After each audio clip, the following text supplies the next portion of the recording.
Hello viewers, আলো diary চ্যানেলের পক্ষ থেকে আমি অঙ্কিতা। প্রতিদিন নতুন নতুন ভালোবাসার গল্প সবার আগে শুনতে চাইলে আমাদের আলো ডায়েরি চ্যানেলটি সাবস্ক্রাইব করে পাশে থাকা বেল আইকনটি বাজিয়ে দিন। কেমন? ধন্যবাদ। তখন ফের অন্তরিক্ষ মনক্ষুণ্ণ করেছে, ধূসর-রাঙা মেঘে নিমজ্জিত করেছে নিজেকে। কিছুক্ষণ পর পর ক্ষোভে ফেটে গর্জন দিয়ে ডেকে উঠছে অম্বরটা বারংবার। এই বুঝি তীব্র বর্ষণ হবে। তীব্র বাতাসে বৃক্ষগুলো আজ হেলে পড়ছে কেমন। ঝড় উঠল নাকি? গোধূলির শেষ প্রহর চলছে, রাত্রি নামার জন্য আঁধারও হয়েছে, তবে মেঘগুলো স্পষ্ট বোঝা যাচ্ছে আজ।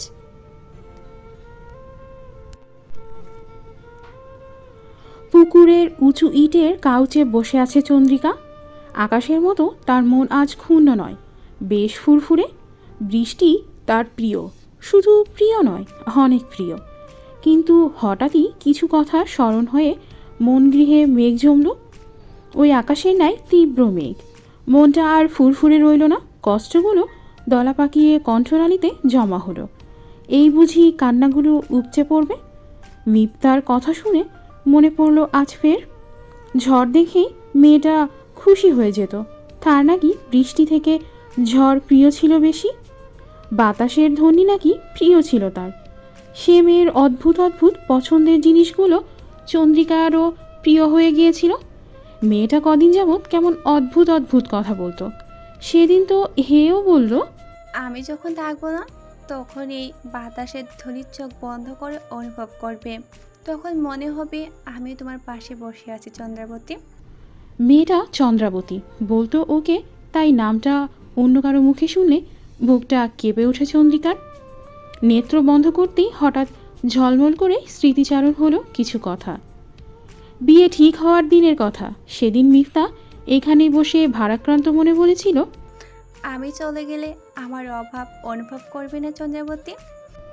সেদিন চন্দ্রিকা মজার ছলে বলেছিল, একদমই না। সেদিন মেয়েটা কেঁদেই দিয়েছিল, প্রায় উগ্রকণ্ঠে বলেছিল। আমি আর ফিরবই না, একেবারে চলে যাব। সেদিন মিফতার উগ্ররূপে হেসেছিল চন্দ্রিকা, কিন্তু কে জানতো মেয়েটার মুখের কথাই সত্যি হয়ে যাবে। মেয়েটি যে সত্যি ওকে ছেড়ে একেবারেই চলে যাবে। পাশার মেয়েটা ফিরল না আর। জায়গাটা মিফতা আর চন্দ্রিকা দুজনেরই প্রিয়, তাই মাঝে মাঝেই সময় পেলে এখানে এসে বসে থাকে চন্দ্রিকা। অম্বরটা সেই থেকে গর্জন করছে, বর্ষণ হবে বলেও হচ্ছে না। নেত্রযুগল বন্ধ করে প্রিয় সই মিফতাকে অনুভব করছে চন্দ্রিকা। অবাধ্য আখিজোড়া ফের ভিজে এলো। আজ বাতাসে মিফতার গন্ধ নেই। চেয়েও ছুঁতে পারছে না, দেখতে পারছে না। চোখ যে তৃষ্ণার্ত হয়ে আছে। বুক ভারী হয়ে আসছে চন্দ্রিকা নামক মেয়েটির। রাজকুমারী মিপ্তাকে দেখতে ইচ্ছে করছে চন্দ্র। হঠাৎ কারো কণ্ঠে চোখ খুলল চন্দ্রিকা। ঠিকঠাক হয়ে বসলো, ভেজা চোখখানা মুছল। পিছনে ফিরে দেখে ফারহান দাঁড়িয়ে আছে। ফারহানকে দেখে অবাক হলো কিছুটা। ফারহান সন্তর্পণে চন্দ্রিকার পাশ ঘেঁষে বসল। তাতে চন্দ্রিকা কিছুটা অপ্রস্তুত হয়ে পড়ল, খানিকটা দূরে সরে বসল। তখনই ফারহান অদ্ভুত এক প্রশ্ন ছুড়ল চন্দ্রিকার পানে। নিজেকে যতটা শক্ত প্রমাণ করছিস, হাদকে তুই ততটা শক্ত চন্দ্র। ফারহানের কথায় থতমত খেল চন্দ্র। চুপ রইল সে, এবারও প্রতিউত্তর করল না। ফারহান ফের বলল, রাজকুমারী তোর প্রিয় ছিল, তাই না? রাজকুমারী তো আপনারও প্রিয় ফারহান ভাই। বলেই ফারহানের পানে তাকালো চন্দ্রিকা। হঠাৎ চন্দ্রিকার ভারী কণ্ঠে চমকে তাকালো ফারহান। বিব্রত বোধ করল, এড়াতে চাইল কথাটা। ফারহান উঠে যাওয়ার জন্য কয়েক কদম এগোতেই চন্দ্রিকা ফের প্রশ্ন ছুড়লেন, ভালোবাসেন রাজকুমারী মিথ্যাকে? যদি বলি তোকে বাসি। ফারহানের এহেন অকপট উত্তরে ভরকালো চন্দ্রিকা। অবাক হলো কিছুটা, যে ওকে সহ্যই করতে পারে না সে আজ এমন কথা বলছে। অদ্ভুত নয় কি? চন্দ্রিকার জানা মতে মিফতাকে ভালোবেসে ফারহান। ফারহান কখনোই চন্দ্রিকাকে পছন্দ করতো না। মিফতাকে কতবার সামনাসামনি নিষেধ করেছিল, চন্দ্রিকার সাথে মিশতে না করেছিল। ফারহান চন্দ্রিকার সাথে কথা বলতো না কখনো। একবার মিফতা লন্ডনের বাসগৃহে গিয়েছিল। সেবার প্রায় অনেক দিন কাটানোর পর ফারহান জিজ্ঞেস করেছিল, রাজকুমারী কোথায় চন্দ্র? রাজকুমারী কোথায় চন্দ্র? অনেক বছর পর সেদিন ফারহান কথা বলেছিল চন্দ্রিকার সাথে। সেদিনও বেশ অবাক হয়েছিল। এরপর থেকে মাঝে মাঝে কথা বলতো কেবল মিফতার ব্যাপারে। কিন্তু আজ কিনা ফারহান এ কথা বলছে। বিশ্বাস হলো না চন্দ্রিকার। মিফতার জন্য ব্যাকুল দেখেছে, ফারহানের চোখে ভালোবাসা দেখেছে। পাগল হলেন আপনি? কি বলছেন এসব? থমথমে গলায় বলেই ফেলল চন্দ্রিকা। ফারহান কিছু বলল না, অদ্ভুত হাসল। চন্দ্রিকা ফের বলল, হাসছেন যে? ফারহান চন্দ্রিকার সামনে এসে দুবাহু জড়িয়ে জড়ানো কণ্ঠে বলল, তোর জ্যোৎস্নার আলোতে আমি আলোকিত করবি চন্দ্র। আমি নিবিড় আধারে তলে যাচ্ছি, তোর আলোতে আলোকিত করামায়। তোকে আমার প্রয়োজন চন্দ্র, তোকে আমার প্রয়োজন। চন্দ্রিকা ছিটকে ফারহানকে সরিয়ে ক্রুব্ধ কণ্ঠে বলে, পাগল হয়েছেন আপনি। আপনাকে নিশ্চিতে পেয়েছে ফারহান ভাই। আপনি তো আমার পছন্দ করতেন না, তাহলে এসব কেন বলছেন? কারণ তুই রাজকুমারী মিফতার প্রাণপ্রিয়। বলে 1 মিনিটও দাঁড়ালো না, হনহন করে হেঁটে চলে গেল। বুঝল না ফারহানের কথা কি বলল ফারহান। মিফতার প্রিয় বলে মানে? ঠিক তখনই একটা কালো গাড়ি এসে থামলো সেখানে। ঝড় থেমেছে, হালকা বাতাস বইছে তখন। প্রিয়ম অবাক হলো। আজকাল রোজফ শ্রেয়াসকে সে ভিন্ন রূপে দেখছে যেন। মেঘগুলো এখনও গর্জন করে উঠছে। গাড়িটা চন্দ্রিকাকে দেখেই থামিয়েছে। এই মেয়ে এখন এখানে কি করছে? গাড়ি থেকে নামলো শ্রেয়াস। দৃঢ় হেঁটে এলো চন্দ্রিকার পানে। প্রিয়ম গাড়ি থেকে নেমে দাঁড়ালেও শ্রেয়াসের সাথে চন্দ্রিকার পানে যাওয়ার অনুমতি পেল না। গাড়ির সামনে দাঁড়িয়ে রইল।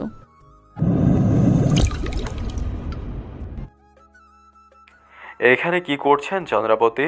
চন্দ্রিকা ফারহানের কথা ভাবছিল, তখন হঠাৎ শ্রেয়াস কণ্ঠে পিছনে ফিরল। শ্রেয়াসকে দেখে বিরক্ত না হলেও এই নামটা শুনে বিরক্ত হলো। অতঃপর বলল, চন্দ্রিকা আমি। চন্দ্রিকা বলুন। শ্রেয়াস বাঁকা হেসে বলে, আমার ইচ্ছা। চন্দ্রিকা চোখ রাঙালো শ্রেয়াসকে। তা দেখে শ্রেয়াস ফের হেসে বলে, বাহ, আমার রাজ্যে দাঁড়িয়ে আমাকে চোখ রাঙাচ্ছেন? আপনার সাহস সম্পর্কে তারিফ না করলেই নয়। তা সন্ধেবেলায় পুকুর পাড়ে কি করছেন মেয়ে? শ্রেয়াসের প্রতি উত্তরে চন্দ্রিকা বলল, আপনাকে বলতেই ইচ্ছুক নই। আর রাজ্য আপনার কি করে? এই রাজ্য সবার। বলেই স্থান ত্যাগ করতে পা বাড়াতেই হাত চেপে ধরল শ্রেয়াস। গাড়ির সামনে থেকে প্রিয়মও দেখল। অবাক হলো দুজনেই। চন্দ্রিকার পিঠ ঠেকল শ্রেয়াসের বক্ষে। অতঃপর কর্ণদয়ের পানে মিনমিনিয়ে বলল, আমাকে বলতে হবে চন্দ্রাবতী। আর রাজ্য সবার হলেও রাজত্ব আমার সাথে আপনি। মধ্যরাত তখন, সবাই নিদ্রায় আচ্ছন্ন। হঠাৎ শরীরে চুপচুপে ভিজে কিছু অনুভব হতেই ধরফরিয়ে উঠে বসল শ্রেয়াস। উঠেই নিজের অবস্থান দেখল। আগে কাউচে শুয়ে আছে। হঠাৎ নিজের দিকে লক্ষ্য করতেই ধক করে উঠল বুকটা। তখনই হাত জোড়ে তীব্র ব্যথা অনুভব করল। হাতের দিকে তাকিয়ে বিস্মিত হলো শ্রেয়াস। হাত জোড়া রক্তে ভেজা, 2 হাতের কবজির গোড়ায় আঘাতের চিহ্ন। ক্ষতটা নতুন, এখনও রক্ত পড়ছে কি করে হলো? ও তো রাতে এখানে বই পড়ার জন্য বসলো, তারপর ঘুমালোই কখন? এসব হলোই কখন? ও তো কাটেনি, কাটলো কি করে? আর টেরি বা পেল না কি করে? ঝাপসা চোখে সময় নিরূপণ যন্ত্রটির পানে দৃষ্টি নিক্ষেপ করলো, কিন্তু সময় দেখতে পেল না। বাইরে এখনও আধার। কি করে কি হলো? মাথায় কিছুই আসছে না। নেত্রপল্লব আর ফেলতে পারল না। নিঃশ্বাস আটকে এলো। নিস্তেজ হয়ে সেখানেই পড়ে রইল। রক্তাক্ত শরীর নিয়ে এখনও শ্রেয়াস সেখানেই পড়ে আছে। তখন সকাল 8টা পেরিয়েছে। প্রিয়ম এসে 2 বার ডেকে গেছে। শ্রেয়াসের অনুমতি ব্যতীত কেউ কক্ষে প্রবেশ করতে পারবে না, তাই ঘুমিয়েছে ভেবে 2 বারই চলে গেছে। কিন্তু এখন বেশ খটকা লাগছে তার। শ্রেয়াস তো এত বেলা অবধি ঘুমায় না। তাহলে সময়ের কাঁটা যখন 9টার ঘরে পৌঁছালো, তখন প্রিয়ম ছুটল নবাবের কাছে। কিন্তু এখানে এসে ঘটল বিপত্তি। সব দিন তো এই সময় সে লাইব্রেরির রুমেই থাকে, আজ নেই। নবাব আবার কোথায় গেল? ভাবল তার শয়নকক্ষে যাবে, কিন্তু এর আগেই মেহনুবার সাথে দেখা হয়ে গেল, সাথে চন্দ্রিকা। মেহনুবা প্রিয়মকে এমন দেখে নিজেই প্রশ্ন ছুড়ে দিলেন, কাউকে খুঁজছো প্রিয়ম? কিছু হয়েছে কি? প্রিয়ম আমতা আমতা করে একবার চন্দ্রিকার পানে তাকিয়ে অতপর মেহনুবাকে প্রশ্ন ছুড়লেন। নবাব কোথায়? তাকে একটু প্রয়োজন ছিল। সে তো লাইব্রেরির কক্ষে আছে। মেহনুবা বলার সাথে সাথে প্রিয়ম অধৈর্য কণ্ঠে বলে, নেই সেখানে, তাই তো আপনার কাছে আসলাম। মেহনুবা খানিকটা অবাক হলো। শ্রেয়াস আসার পর থেকে তো সে কোথাও বের হয় না, সকালে আজ কোথায় গেল তাও না জানিয়ে। মেহনুবা প্রশ্ন ছুড়ল ফের। কিছু হয়েছে প্রিয়ম? এমন লাগছে কেন তোমাকে? প্রিয়ম আমতা আমতা করে বলে, রাজকুমারী কিছু হয়েছে হয়তো, সে কক্ষে দরজা খুলছে না কেন, উত্তরও দিচ্ছে না, দরজা ভাঙতে হবে বোধহয়। মেহনুবা শোনার সাথে সাথে ছুটে গেলেন ছেলের কক্ষের দিকে। কি হলো ছেলেটার কি এ জানে, তার হাত পা অসাড় হয়ে যাচ্ছে অজানা ভয়ে। ছেলেটা কি অসুস্থ হয়ে পড়ল? কাল তো সুস্থই ছিল, তাহলে কিছু হয়েছে কি? না না, সে আর ভাবতে পারছে না। এখানে এসে ডাকলো কিছুক্ষণ, কিন্তু প্রতিউত্তর করল না শ্রেয়াস। চন্দ্রিকাও কিংকর্তব্য বিমূঢ় হয়ে দাঁড়িয়ে আছে। হঠাৎ কি হলো লোকটার? কাল তো ঠিকই ছিল, আজ কি হলো তাহলে? অতপর দরজা রাজপ্রহরী দিয়ে কাটা হলো। ভেতরে প্রবেশ করেই শ্রেয়াসকে দেখতে পেল কাউচের ওপর রক্তাক্ত অবস্থায়। ছেলেকে এই অবস্থায় দেখে আটকে উঠল মেহনুয়া। জ্ঞান হারালেন সেখানেই। ছেলের এই অবস্থায় দেখে কোনো মাই ঠিক থাকতে পারেন না। চন্দ্রিকার ধ্যান ভাঙতেই জাপটে ধরল মেহনুবাকে। প্রিয়ম এখনও হতবাক হয়ে দাঁড়িয়ে আছে। কি করে হলো এমনটা? হাত কাটা বুকের দিক দিয়ে রক্ত কাটল কি করে? শ্রেয়াস নিজের হাত এমন করে কেটেছে, কিন্তু কেন? শ্রেয়াসই বা কাটবে কেন? খটকা লাগছে কেমন। চন্দ্রিকার কি হলো কে জানে। মেহনুবাকে কক্ষে রেখে ফের এলো শ্রেয়াসের পাশে, বসলো। খুঁটিয়ে খুঁটিয়ে ক্ষতগুলো দেখল। তার মাথা খালি খালি লাগছে। কি করে হলো? নিজে কাটতে এমন নিখুঁত হতো না, নিজে কাটবেই বা কেন? ঠান্ডা মাথার কাজ কিন্তু এত সাহসকার। রাজকুমার রৌজব শ্রেয়াসের কক্ষে এসে তাকে এমন ক্ষতবিক্ষত করল। সব কেমন ধাঁধার মতো লাগছে, গুলিয়ে আসছে সব। বুকের সামনে রক্ত দেখে নির্দ্বিধায় শার্টের বোতামটা খুলে ফেলল চন্দ্রিকা। বুকের দিকটা দেখে বিস্মিত দৃষ্টি নিক্ষেপ করল। বুকটাও ক্ষতবিক্ষত করা, ব্লেড দিয়ে করেছে, স্পষ্ট বোঝা যাচ্ছে। অজান্তেই কয়েক ফোঁটা চোখের পানি গড়িয়ে পড়ল চন্দ্রিকার। ফারহান এলো কিছুক্ষণের মাঝেই। ফারহান মহলে আসতেই নজর পড়ল চন্দ্রিকার পানে।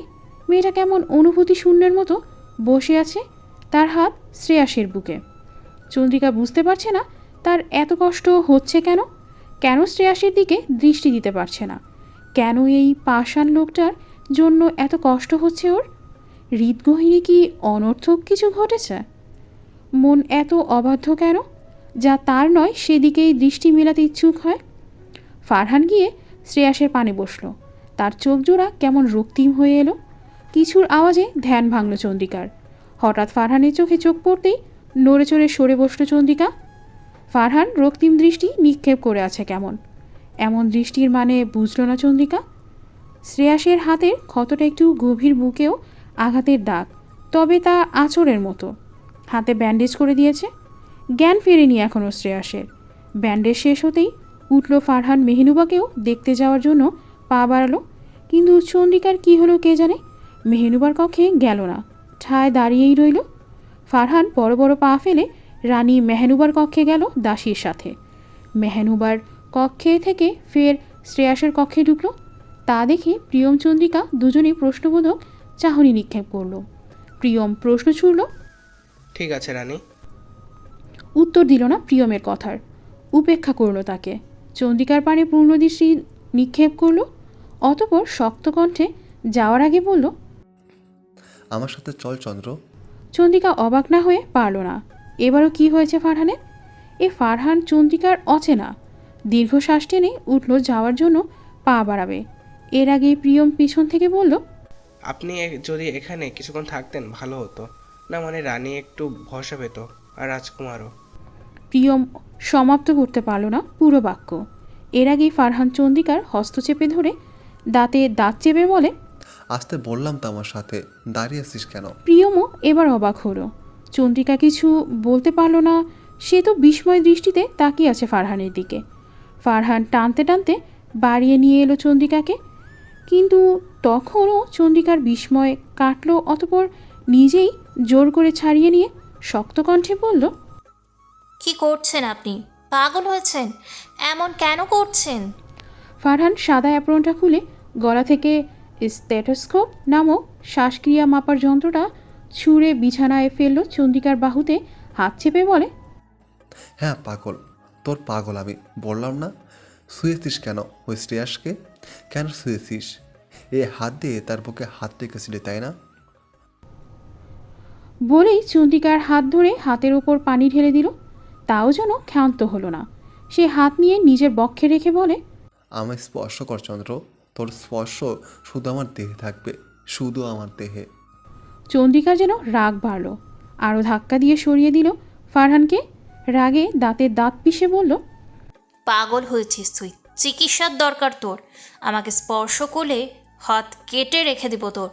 বলেই প্রস্থান করলো। চন্দ্রিকার যাওয়ার পানে তাকিয়ে অদ্ভুত হাসল ফারহান। অতপর মিনমিনিয়ে বলল, তোর সীমানা হামাতে সীমাবদ্ধ করবো চন্দ্র, তুই আমারই হবি। রজনী তখন গভীর। প্রভাত পেরিয়ে রৌদ্রোজ্জ্বল দ্বীপ্রহর পেরিয়েছে, মধ্যাহ্ন পেরিয়েছে, লাল কমলায় মিশ্রিত গোধূলিও পেরিয়েছে। এখন সময় নিরূপক যন্ত্রে 12টা 10। সবে মহলের বড় ঘড়িটা মহল কাঁপিয়ে নিজের সময় জানিয়ে থামল সবে। তার হুঙ্কার তোলা শব্দধ্বনিতে মানুষের সাথে মহলটাও কাঁপে। মেহনুবা তখন নিজের কক্ষে চিন্তায় মগ্ন। আহসান মীর সেই সকালে কোথায় না বলে গিয়েছে, এখনও তার খবর নেই। তার দেহরক্ষীগুলো সাথে নেয়নি। এমন আগে অনেকবার হয়েছে, কিন্তু আজ তার বেশি চিন্তা হচ্ছে।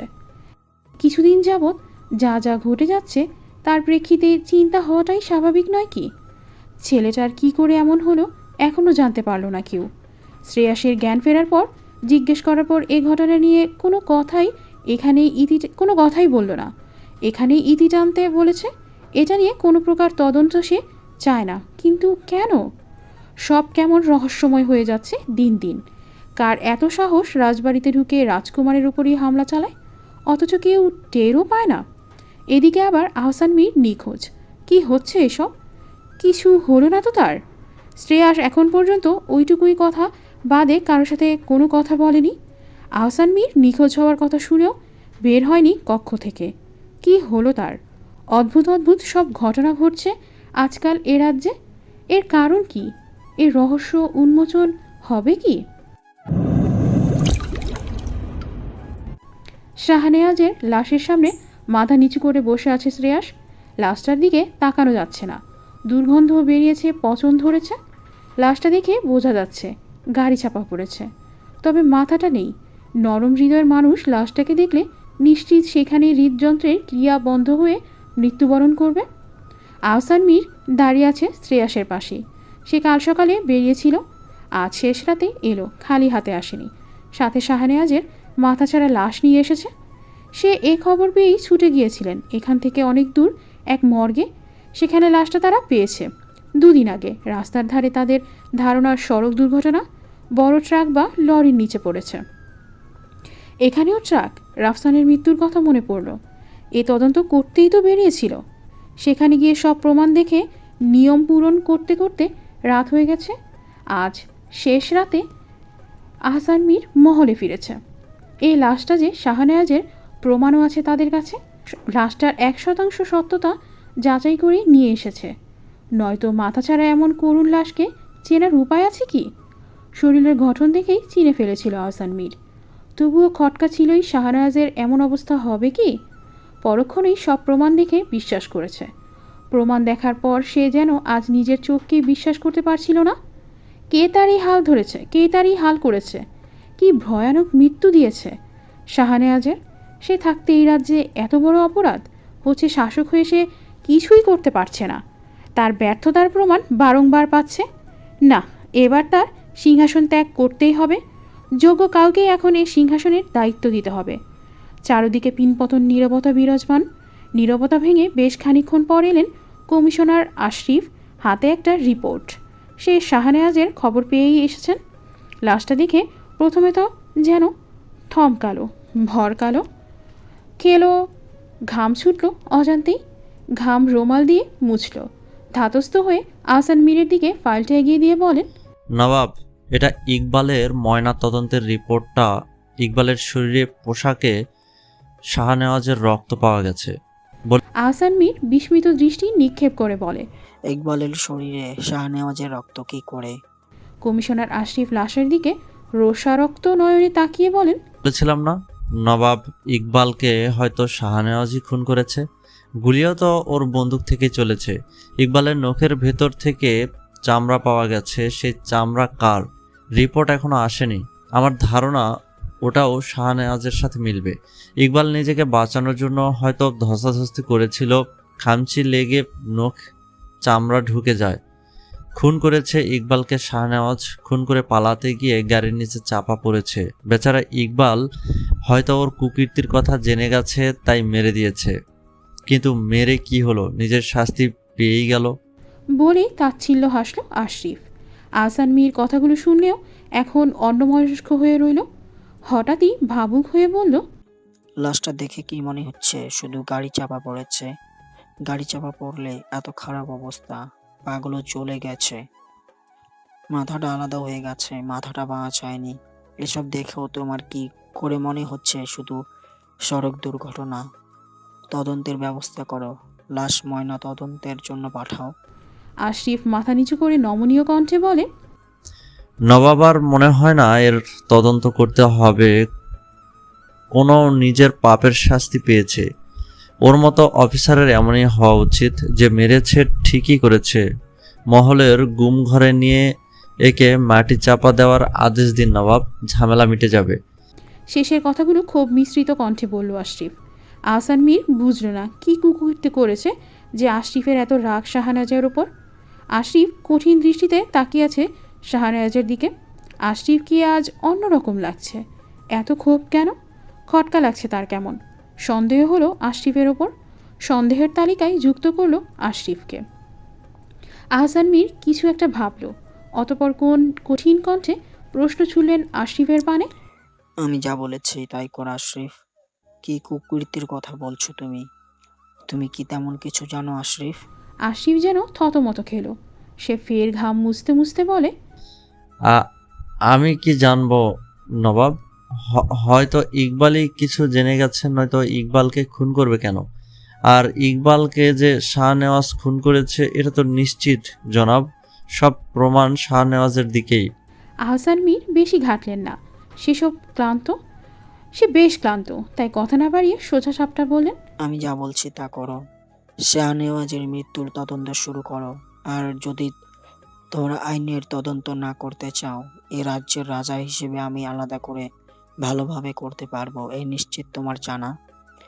তখন তা হয়তো তোমার জন্য খুব একটা শোভনীয় হবে না নিশ্চয়। আশরিফ জড়সড় হলো। সে জানে এ রাজ্যে নবাবের কথাই শেষ কথা, তাই আর কথা বাড়ালো না। সবটা সময় শ্রেয়া শুধু চুপ করে লাশের দিকেই তাকিয়েছিল। আহসান মীর ছেলের দিকে পূর্ণ দৃষ্টি নিক্ষেপ করলেন। ছেলেটা হয়তো কষ্ট পাচ্ছে, তাই চুপচাপ বন্ধুর লাশের দিকে তাকিয়ে আছে। বাল্যকালের বন্ধু বলে কথা, কিন্তু তার কাছে ছেলের ব্যাপারটাও চিন্তিত লাগছে। কিভাবে এই অবস্থা হলো ছেলেটা বলছেও না। আহসান মীর শান্ত কণ্ঠে শ্রেয়াসের পানে প্রশ্ন ছুড়লেন। ঠিক আছে, তুমি শ্রেয়াস কিছু বলল না, উত্তর দিল না বাবার কথার। চুপ করে ডান চোখ থেকে এক ফোঁটা পানি গড়িয়ে পড়ল। ঠিক তখনই শ্রেয়াস উঠে দাঁড়ালেন। হয়তো পানিটা লুকানোর ব্যর্থ চেষ্টা করলেন, কিন্তু বিচক্ষণ পিতার চোখ এড়ালো না। শাহনেওয়াজের লাশ নিয়ে যাওয়ার আদেশ দিলেন তিনি। শ্রেয়াসের ব্যাপারে তার প্রশ্ন করলেন না। ভাবলেন পরিস্থিতি ঠান্ডা হোক, তখন না হয় এ নিয়ে কথা হবে। গোধূলি তখন শুধু অম্বর রক্তিমা হচ্ছে সবে। পাখিগুলো অবাধ্যের মতো গুঞ্জন করেই চলেছে। মেহনুবা বসে মেয়ের কক্ষে। তার এখন যেন ভালো লাগছে না এই রাজত্ব, এই রানী পদবী আর এই জীবন। সাধারণ থাকলে হয়তো এত রহস্যময় জিনিসের মুখোমুখি হতেই হতো না। ছেলেটাকে দেখে তার বুক কাঁপে। আজকাল মহলটা রহস্যপুরী হয়ে উঠেছে। যে মহল আগে খুশিতে মারত, মেয়েটা মারা যাওয়ার পর কেমন হয়ে গেছে। প্রাণ নেই যেন কিছুতেই। সাথেই বসা চন্দ্রিকা মেহনুবাকে এমন চুপচাপ থাকতে দেখে তার মন ভালো করার ক্ষুদ্র প্রচেষ্টা চালালো। রাজকুমার কি আজকাল তার চন্দ্রকে বিরক্ত লাগে? চন্দ্র এলে রানীমা আজকাল যেন কথাই বলে না। সে জানে রানী এখন তেতে উঠবে, দু চারটা কথা শুনিয়েও দিবে হয়তো। মেহনুবা ওর মুখে রানীমাটা পছন্দ করে না। যা ভাবলো তাই হলো।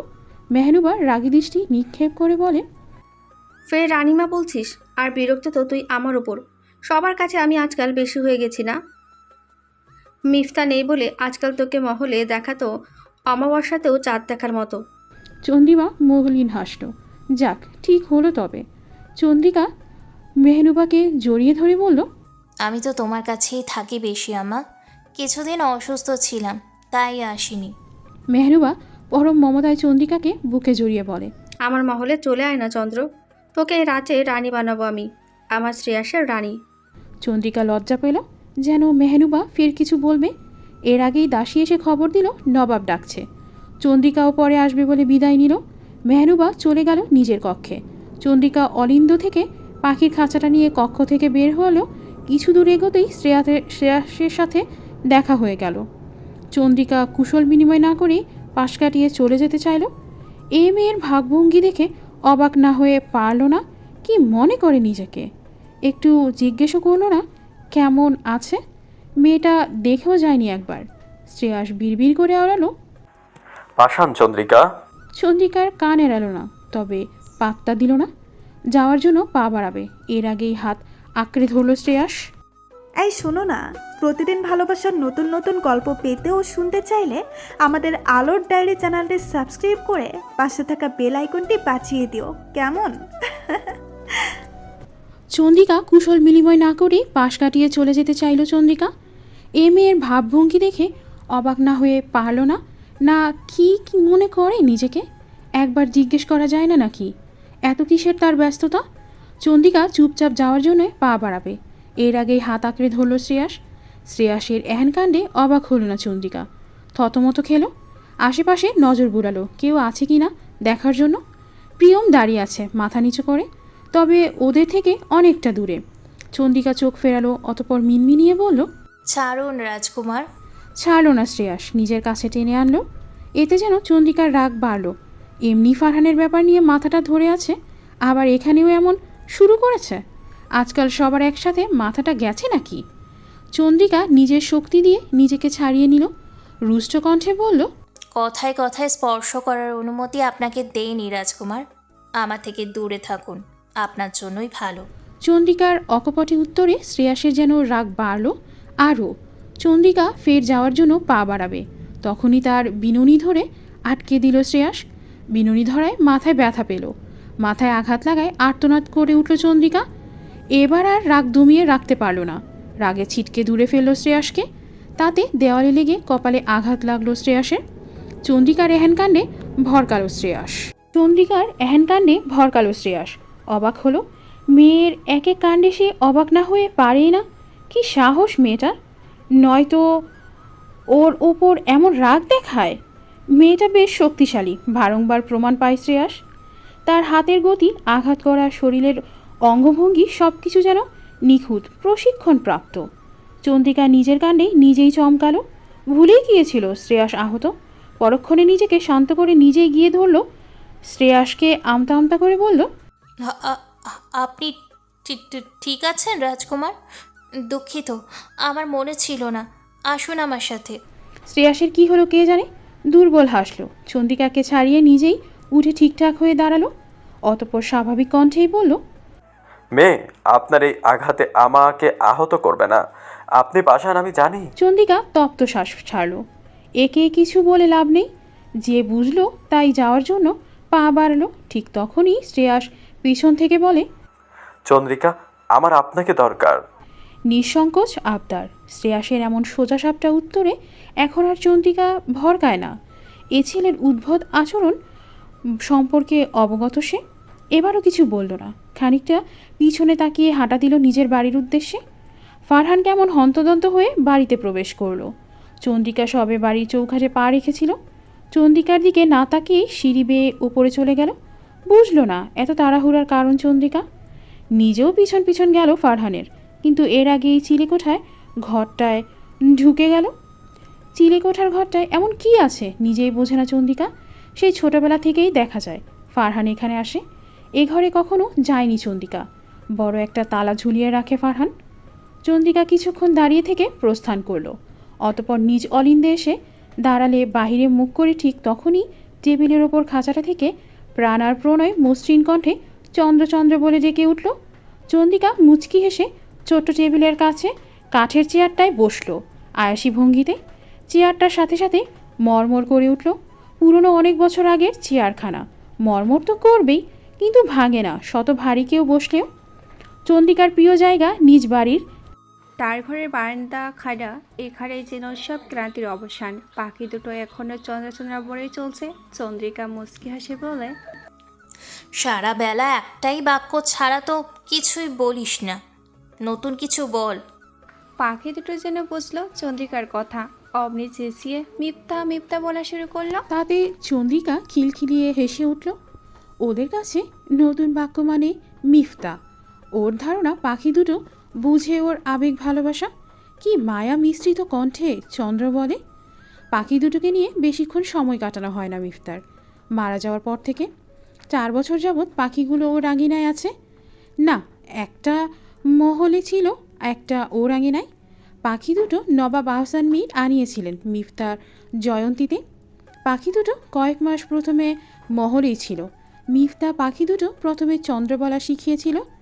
সে কথা ভাবতেই আজ ফের কিছু ঘটনা স্মৃতিচারণ হলো। মিফতার জন্মবার্ষিকীর পরপরই চন্দ্রিকার জন্মবার্ষিকী।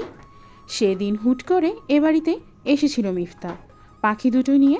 চন্দ্রিকার সামনে রেখে পাখিগুলোকে বলেছিল, পাখি চন্দ্রাবতী বল। চন্দ্রিকা সেদিন অবাক হয়েছিল। এত তাড়াতাড়ি কি কথা শেখানো যায়?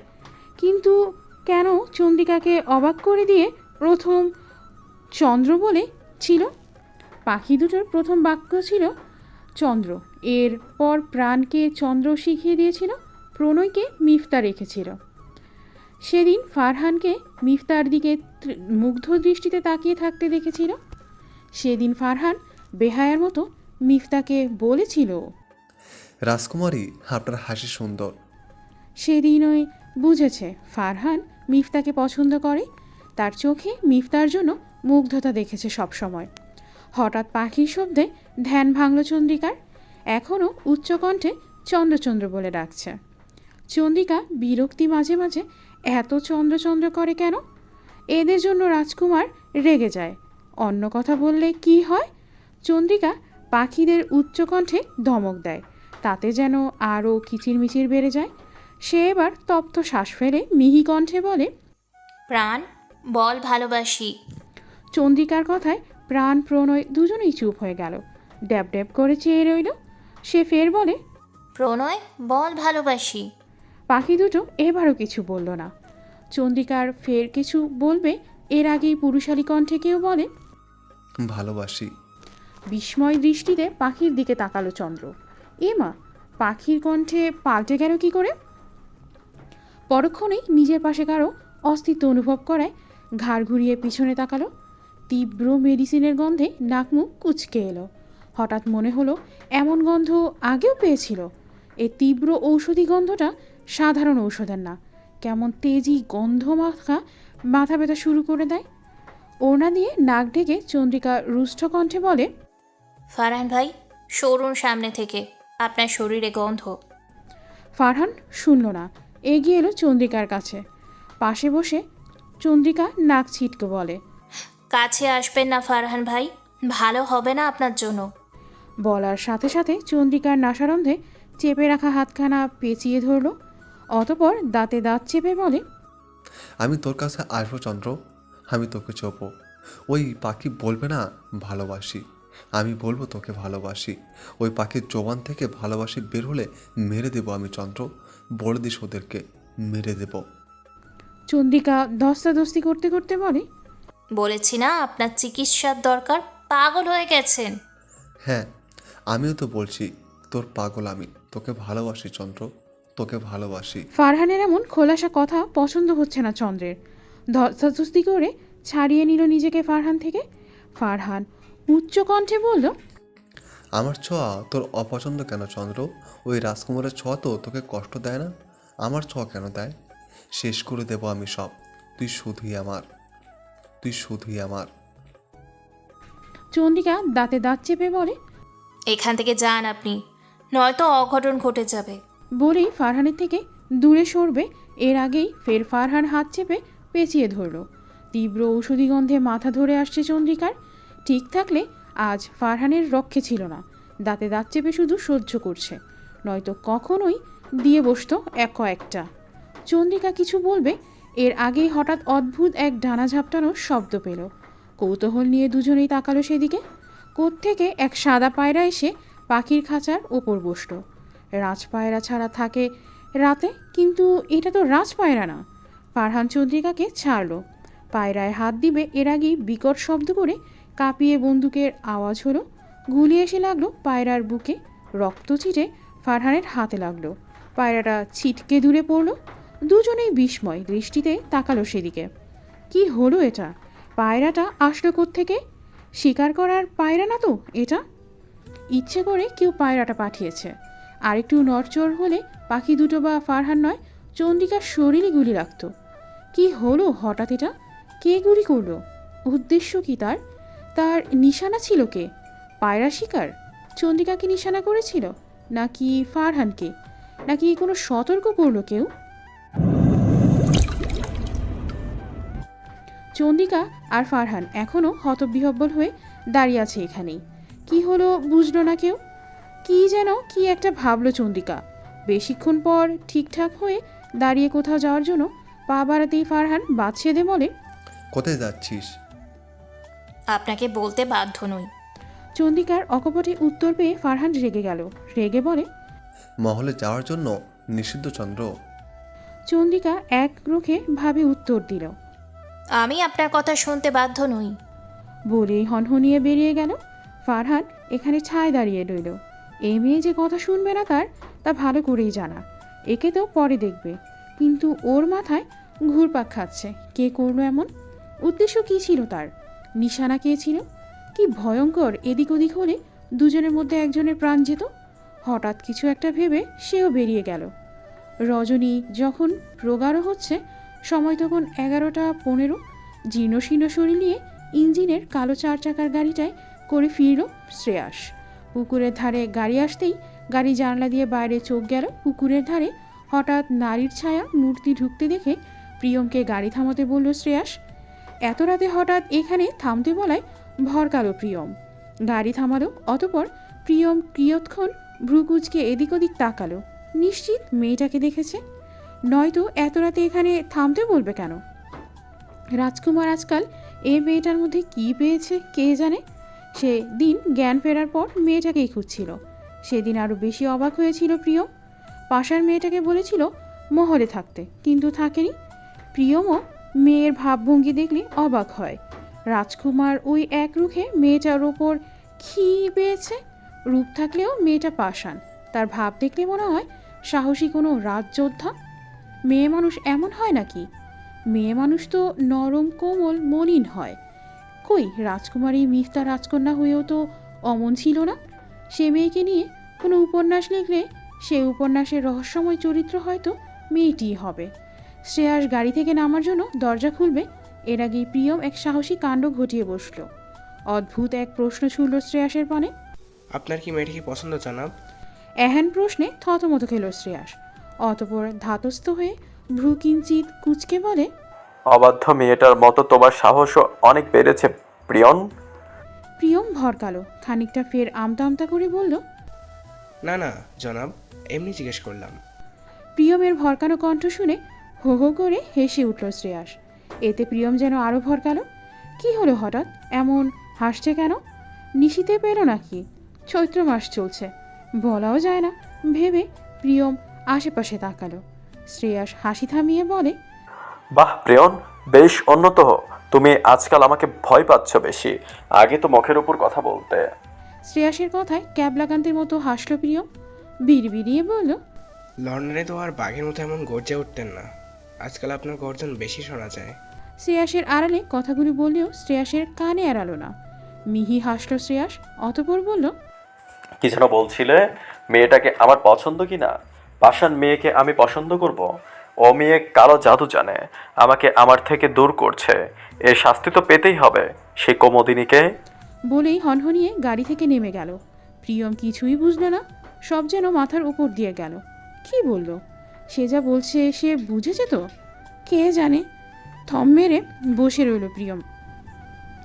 কি বলল তা বোধগম্য করার চেষ্টা চালালো, কিন্তু মনে হয় না সে চেষ্টায় সে সফল হবে।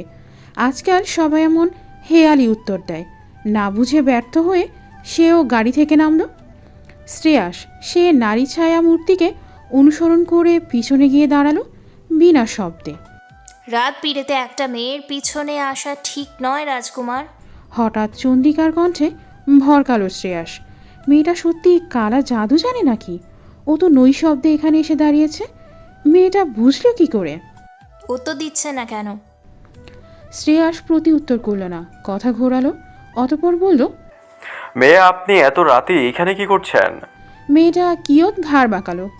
তাতে মুখশ্রীর অর্ধাংশ দেখতে পেল শ্রেয়াস। চন্দ্রিকা নমনীয় শান্ত কণ্ঠে বলল, কথা ঘোরাচ্ছেন কেন? আপনার কথার উত্তর দেওয়ার প্রয়োজন মনে করছি না, তাই। আমিও আপনাকে বলতে ইচ্ছুক নই। এ মেয়ে যে এই উত্তর দিবে জানতো শ্রেয়াস। মেয়েটা বড্ড ঘাড় বাঁকা, কিন্তু এত রাতে কোত্থেকে আসলো মেয়েটা? মেয়েটা অদ্ভুত, রাত বিরাতে বাইরে দেখা যায় কেমন রহস্যময় হাসে। কথার ধরন, হাবভাব, চালচলন সব অন্যরকম। কেন? আমাকে নিয়ে ভাবতে যাবেন না রাজকুমার, ফেসে যাবেন আমাতে। শ্রেয়াস ফের থতমত খেলো। মেয়েটা বুঝলো কী করে ওকে নিয়েই ভাবছে। এ মেয়ে মন পড়তে জানে নাকি, নাকি সত্যিই কালা জাদু টোনা জানে? আর কি বললো, ফাঁসবে কেন? এ মেয়ে তো নিজে ফাঁসাচ্ছে ওকে। কিছু বলল না শ্রেয়াস। গাম্ভীর্যতা বজায় রেখে চন্দ্রিকার পাশ ঘেঁষে দাঁড়ালো, মাঝে কিয়ৎ জায়গা খালি রেখে। ঘাড় খানিকটা ঘুরিয়ে মেয়েটার মুখ পানে তাকালো। জ্যোৎস্না আজ চাঁদের আলো পুকুরের পানিতে পড়ে ঝলমলে করে দিচ্ছে সব কিছু। মেয়েটার মুখশ্রীও শুভ্র করে তুলেছে। কৌমুদিনীকে আজ প্রকৃত কৌমুদিনী লাগছে। চন্দ্রের আলোর ন্যায় সব কিছু যেন আলোকিত করে দেয়। নেত্র ফেরালো শ্রেয়াস, বড় বড় শ্বাস ছাড়ল। মেয়েটা ইচ্ছে করে ওকে নিজের জালে ফাঁসাচ্ছে, নাকি ওই ইচ্ছে করে মেয়েটার জালে ফাঁসছে? শ্রেয়াস পানির দিকে তাকিয়ে বিড়বিড়িয়ে বলে, আপনার শাস্তি আমি দিব চন্দ্রিকা। কমোদিনী হয়ে আমাকে আধারে ঠেলে দিচ্ছেন, আমার থেকে আমাকে কেড়ে নিচ্ছেন বারবার, প্রতিটা শাস্তি আমি দিব, আর সেই শাস্তি আপনাকে মাথা পেতে নিতে হবে। একা একা বিড়বিড় করলো শ্রেয়াস। নিজের নতুন দহনে ডোবা মনকে নিজেই শান্ত করলো। বুঝে আসে নিজের কাণ্ড নিজেই। কি চাইছে ও? মাঝে মাঝে একাই ভাবে মেয়েটা ওর মাথা খেয়ে নিয়েছে। নীরবে নিভৃতে কিছু ঘটছে জনাব, যা আপনি টের পাচ্ছেন না, বা বুঝেও অবুঝ হচ্ছেন। প্রণয়ের আভাস পাচ্ছি আমি, গভীর প্রণয়। হঠাৎ মেয়েটার এহেন কথা বুঝলো না শ্রেয়াস। কি বললো মেয়েটা? ভাবতে বসলো। তার আগেই মেয়েটা যাওয়ার জন্য পা বাড়ালো। কিন্তু মেয়েটার যাওয়ার আগে হঠাৎ চন্দ্রিকার ডান বাহুতে শুভ্র সাদা ব্যান্ডেজের মতো কিছু একটা দেখতে পেল শ্রেয়াস। হাতে কিসের ব্যান্ডেজ? চন্দ্রিকা কয়েক কদম এগিয়ে যাওয়ার পর শ্রেয়াস বাদশাধে, থামুন চন্দ্রাবতী। থামলো চন্দ্রিকা, কিছুটা ঘাড় ঘুরিয়ে পিছনে তাকালো, অতঃপর বলল, চন্দ্রাবতী নই, চন্দ্রিকা বলুন। কথা কানে নিল না শ্রেয়াস। ডান বাহুর দিকে তাকালো। এখন ব্যান্ডেজটা স্পষ্ট দেখতে পেল শ্রেয়াস। শ্রেয়াস খানিকটা এগিয়ে গেল ব্যান্ডেজের দিকে, তাকিয়েই কৌতূহলী নিয়ে জিজ্ঞেস করে, আপনার হাতে কি হয়েছে চন্দ্রাবতী? চন্দ্রিকার কি হলো কে জানে। উত্তরে একবার হাতের দিকে তাকিয়ে, অতঃপর শ্রেয়াসের দিকে তাকিয়ে কেমন অদ্ভুতভাবে হাসল। প্রাণ খোলা হাসি নয়, রহস্যময় হাসল চন্দ্রিকা। এ হাসির মানে বুঝল না। প্রশ্নবোধক চাহনি দিয়ে একবার শুভ্র সাদা ব্যান্ডেজে মোড়ানো হাতের ব্যান্ডেজের ওপর রক্তের দিকে, আরেকবার ওষ্ঠকোণে ঝুলে থাকা সে হাসির দিকে দৃষ্টি দিল। ফের কিছু জিজ্ঞাসা করবে, এর আগেই চন্দ্রিকা ওড়না দিয়ে হাতটা আড়াল করতে করতে উত্তর না দিয়েই বড় বড় পা ফেলে হেঁটে চলে গেল। শ্রেয়াস ঠায় দাঁড়িয়ে রইল। মেয়েটা উত্তর দিল না কেন? চন্দ্রিকা কোত্থেকে এসেছে? হাতে কিসের আঘাত? আর ওই রহস্যময় হাসির মানেই বা কী? মেয়েটা কেমন রহস্যময়ী, সত্যিই রহস্যময়ী। ফের সুন্দর প্রভাত নিয়ে নতুন এক দিনের সূচনা ঘটল। এই সুন্দর ভোরে নিজেদের প্রণয়ে মত্ত এক দম্পতি। দুজনের কাছে সব কিছু পুরনো হলেও নতুন রূপে পরিচিত হয় একে অন্যের সাথে প্রতিদিন। সম্পর্কে বাঁধন পুরনো হলেও সে সম্পর্কে প্রেম আর প্রণয় যেন নতুনভাবে, নতুন নিয়মে সূচনা হয় প্রগাঢ় নিবিড়ভাবে। কিছু কিছু সম্পর্ক পুরনো হলেও তারা নিজ থেকে সম্পর্কটা নতুন করে তোলে, শক্ত হয় সম্পর্কগুলো। তেমন রানী মেহনুবা আর নবাব আহসান মীরের সম্পর্ক দিন দিন যেন উন্নতি ঘটছে। প্রেম আর প্রণয় পাল্লা দিয়ে বাড়ছে। আজ ফজর নামাজ পড়ার পর হুট করে রানী মেহনুবা আবদার করে বসল, হাতে হাত রেখে হাঁটবে। এ আবদার নতুন নয়। আহসান মীরের এ সময় চাঁদ হাতে পায়। রাজত্ব সামলাতে সামলাতে মাঝে মাঝে শরীরে মরিচা ধরে যায়। সে মরিচা ঠিক করে দেয় রানী মেহনুবা। প্রেয়সীর সাথে সময় কাটানো যেন প্যারাসিটামল ঔষধের মতো কাজ করে। সতেজ হয় মন, মস্তিষ্ক, শরীর। আধার থাকতে থাকতেই দুজন বেরিয়ে পড়ল নিজেদের মতো সময় কাটাতে। মহল থেকে দূরে আসতেই আশেপাশে চোখ বুলিয়ে নবাব আহসান মীর রসিকতা সুরে বলে, চৈত্রের ভোরে হাঁটতে বেরিয়েছি, পেতনিরা দেখে আবার তোমাকে তাদের দলের সদস্য ভেবে না নিয়ে যায়, এই নিয়ে চিন্তায় আছে। আগে জানলে ওঝা বা কবিরাজ নিয়ে বের হতাম। আহসান মীরের কথায় রানী মেহনুবা চোখ রাঙিয়ে বলে, আপনার আমাকে পেতনি মনে হয় নাকি?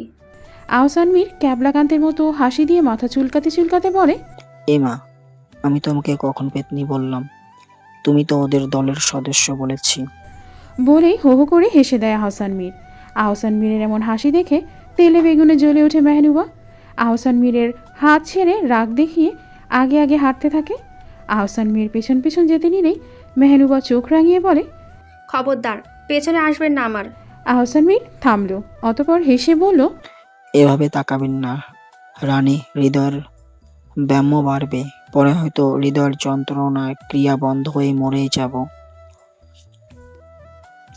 আসুন আমার কাছে রানী, আসুন আমার বক্ষ পিঞ্জিরায়। মেহনুবা যেন দমে গেল, চোখ ভরে এলো, এগিয়ে এসেই জাপটে ধরল, অতপর বলল, আপনি খারাপ নবাব।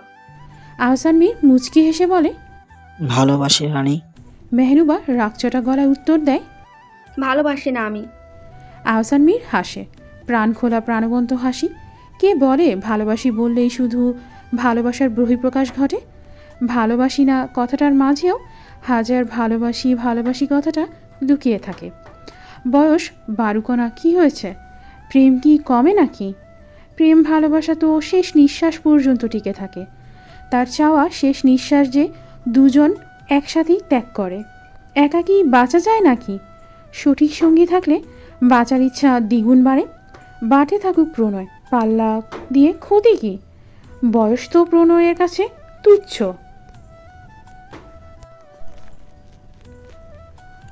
প্রভাত আজ রৌদ্রোজ্জ্বল নয়, আধার মাখাই। নতুন এক প্রভাত দিয়ে যেমন দিনের সূচনা হয়, ঝলমলে আলো মনকে আনন্দিত। প্রভাত আজ প্রভাত আজ রৌদ্রোজ্জ্বল নয়, আধার মাখাই। নতুন এক প্রভাত দিয়ে যেমন দিনের সূচনা হয়, ঝলমলে আলো মনকে আনন্দিত করে তোলে, তেমন আজকের সকালটা নয়। শ্রেয়াসের প্রভাত আজ শুরু হলো উগ্র মেজাজ দিয়ে। কমিশনার আশরিফকে বারবার ফোন করে যাচ্ছে, কিন্তু খবর নেই। এদের এ রাজ্যের আইন রক্ষার্থে কেন দিয়েছে, কে জানে। গুনে গুনে 15 বার ফোন দিয়ে মুঠোফোন ছুঁড়ে বিছানায় ফেলল। একে আর ফোনই করবে না, এর চাকরির রফা দফা আজ করবে। মোবাইলটা ছুঁড়ে দিতেই হাতের ক্ষতর মধ্যে ব্যথা লাগলো খানিকটা, আর্তনাদ করে উঠল। ক্ষতগুলোতে আঘাত লাগতেই রাগে শরীর রিডি করে উঠল। এই ক্ষত যে তৈরি করেছে তাকে তো পাতাল থেকে হলেও সে নিজেই ধরবেই। আজকাল এ রাজ্যের মানুষের সাহস বেড়েছে। রাজকুমার শ্রেয়াসের কক্ষে প্রবেশ করে তাকেই অচেতন করে আঘাত করে। যে আঘাত করেছে তার সাহস আকাশ তুলল। তার পাখনা তো শ্রেয়াসই কাটবে। এ নিয়ে আলোচনা না করার কারণ সে নিজের উপর আক্রমণকারীকে নিজে দেখতে চায়, মুখোমুখি হতে চায়। বাঘের খাঁচায় এসে ভাগকে আক্রমণ, সে সাহসী মানুষটাকে দেখার তীব্র ইচ্ছা আকাঙ্ক্ষা জেগেছে শ্রেয়াসের মনে। তবে আপাতত মানসিক বিশ্রামের প্রয়োজন। আজকাল মিফতার অভাব বোধ করছে ঘন ঘন। চড়ুই পাখির মতো আর কিচিরমিচির শোনা যায় না এই গৃহে মিফতার। মানসিক শান্তির জন্য মাকে প্রয়োজন অনেক। মা বাবার কক্ষে গিয়েও বাবা মাকে পেল না। সে নিশ্চিত বাবা মা নিজেদের মতো সময় কাটাতে বেরিয়েছে। কক্ষ থেকে বের হতেই ধাক্কা খেল কারো সাথে, কারো মাথা টেকল তার বক্ষে। সে মানবীটি আহ করে উঠল খানিকটা। এ মেয়েটা অবাধ্য, পাষাণ জানত, কিন্তু ছটফটা তা আগে জানা ছিল না তো। দেখে চলবে না মেয়েটা? দেখে চলবেন তো রাজকুমার। মেয়েটির এহেন কথায় ভরকালো শ্রেয়াস। মেয়েটা তাকে দেখে চলতে বলছে?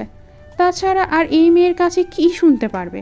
হঠাৎ চন্দ্রিকার দিকে পূর্ণ দৃষ্টি নিক্ষেপ করতে করতে গর্দানের দিকে তাকালো। চন্দ্রিকার গলায়ও সাদা ব্যান্ডেজ। কৌতূহল নিয়ে প্রশ্ন করেই বসল শ্রেয়াস। মেয়ে আপনার গর্দানে কি হয়েছে? চন্দ্রিকা ওড়না দিয়ে ঠিকমতো ঢাকলো। এবারও কথাটি এড়িয়ে গেল। উত্তর না দিয়ে হাঁটা দিল চন্দ্রিকা। এবার শ্রেয়াসের রাগ হলো। মেয়েটা এমন কেন? উত্তর দেয় না কেন? এত হেয়ালিপনা পছন্দ না শ্রেয়াসের। চন্দ্রিকার হাত ধরে চেপে বলে, মেয়ে আপনার সাহস দেখে হতবাক আমি। আমাকে এড়িয়ে যাচ্ছেন, উত্তর দিচ্ছেন না কেন কথার? চন্দ্রিকা এভাবেও স্বাভাবিকভাবে হাত ছাড়াতে ছাড়াতে বলে, ছাড়ুন রাজকুমার, ব্যথা পাচ্ছি আমি। উত্তর দিন আমার প্রশ্নের। রাগী কণ্ঠে বলল শ্রেয়াস। তার প্রেক্ষিতে চন্দ্রিকা বলে, আমি কাউকে জবাবদিহি করতে বাধ্য নই। চন্দ্রিকার কথায় তপ্ত শ্বাস টানল শ্রেয়াস। আর প্রশ্ন করল না। এ মেয়েকে প্রশ্ন করে লাভ নেই, উত্তর দিবে না, শুধুই সময় নষ্ট। চন্দ্রিকার হাতে থাকা পাখির খাঁচার পাখিগুলো চন্দ্রচন্দ্র করছে। বিরক্ত হলো এবারও। প্রতিবারের মতো এই পাখিগুলো শ্রেয়াসের পছন্দ না একটুও। পাখি দুটো বড্ড বাচাল, সারাদিন কিচিরমিচির করতেই থাকে। শ্রেয়াসের ইচ্ছে করে পাখিগুলোকে উড়িয়ে দিতে, কিন্তু এ পাখিগুলো এ মেয়ের মতোই অবাধ্য। শ্রেয়াস কী হলো কে জানে। কিছু না বলে হাত ধরে টানতে টানতে নিজের কক্ষে আনলো চন্দ্রিকাকে। চন্দ্রিকা প্রশ্নসূচক কণ্ঠে বলে, এখানে আনলেন কেন?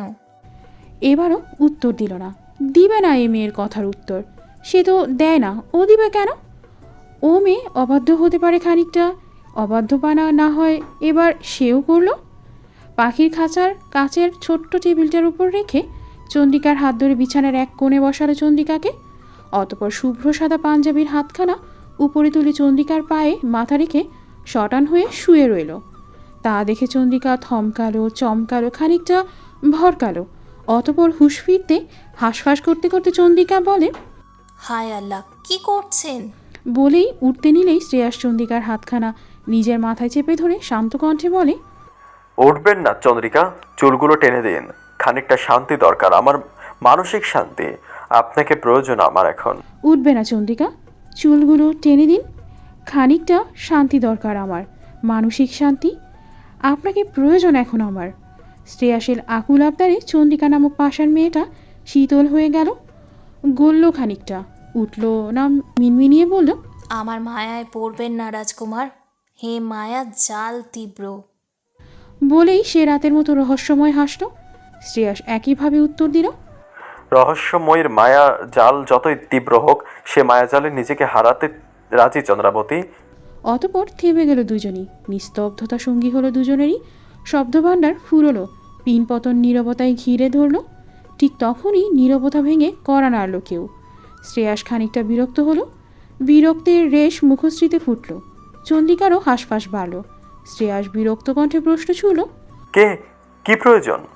ওপাশ থেকে রাজপ্রহরীর কণ্ঠে ভেসে এলো, জনাব, আমি কনস্টেবল রফিক এসেছে।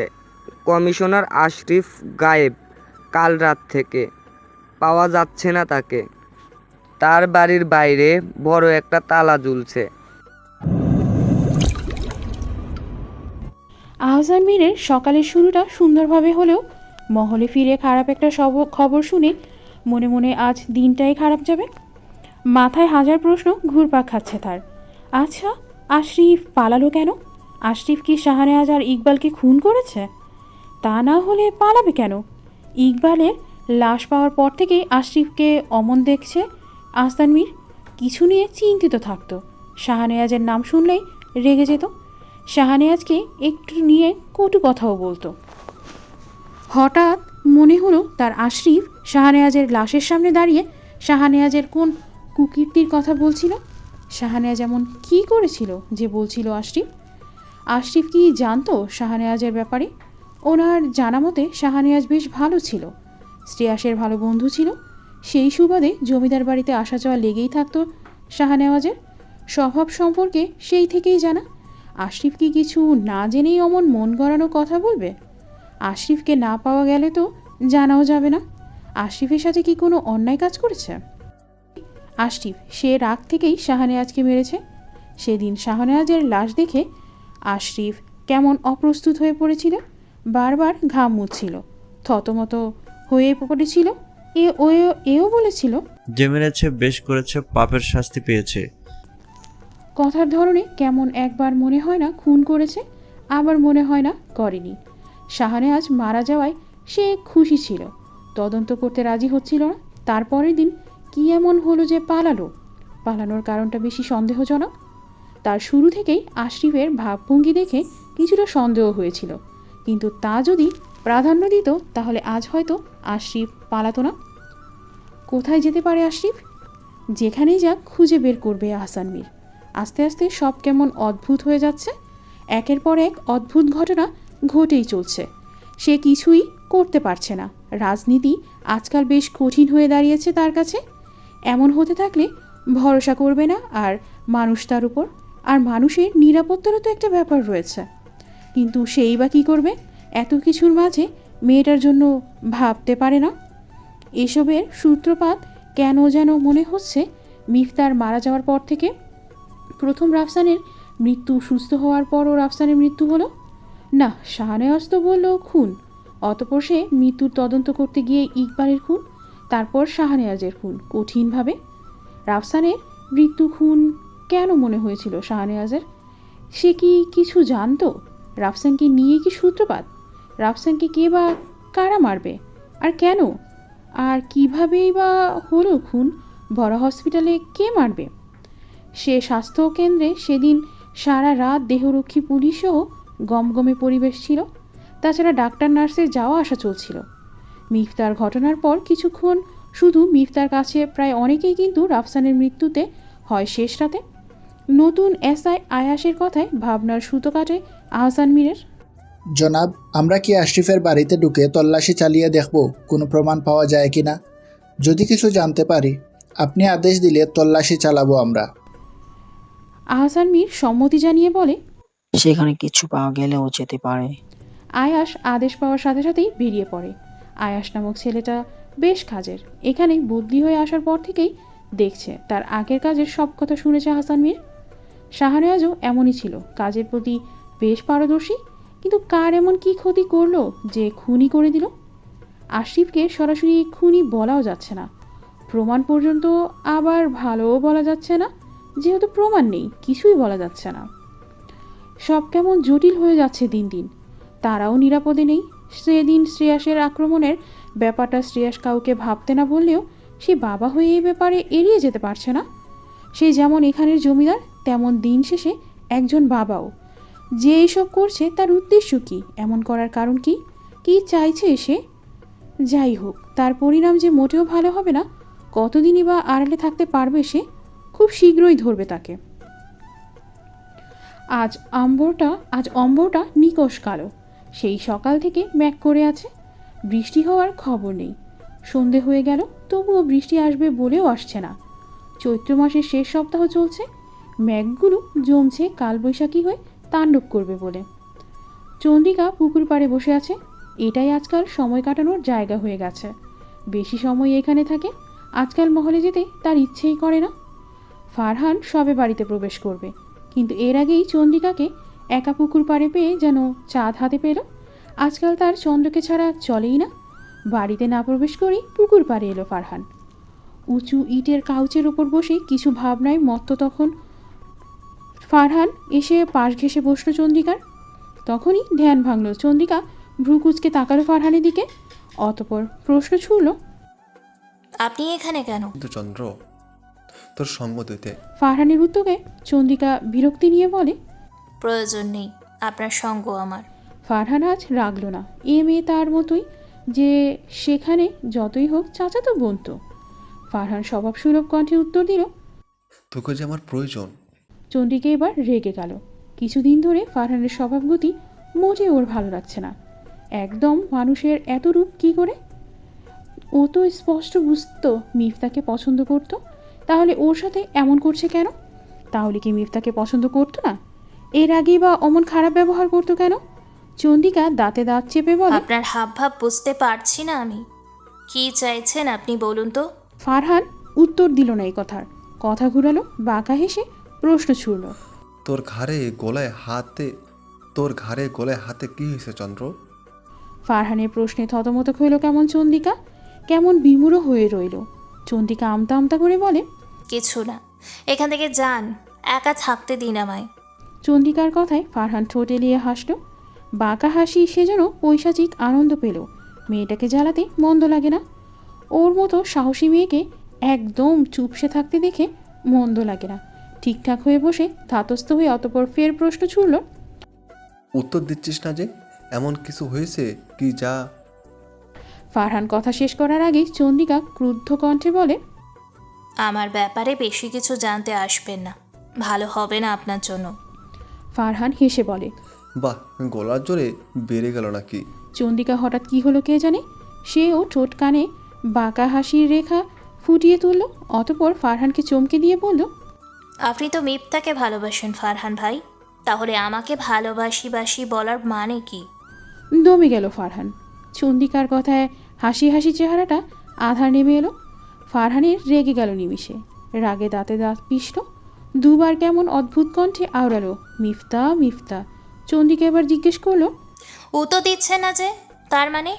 চন্দ্রিকা শেষ করার আগেই ফারহান ক্রুদ্ধ কণ্ঠে বলে, মিপ্তাকে ভালোবাসি না আমি, তোকে বাসি। বললাম তো তোকে ভালোবাসি।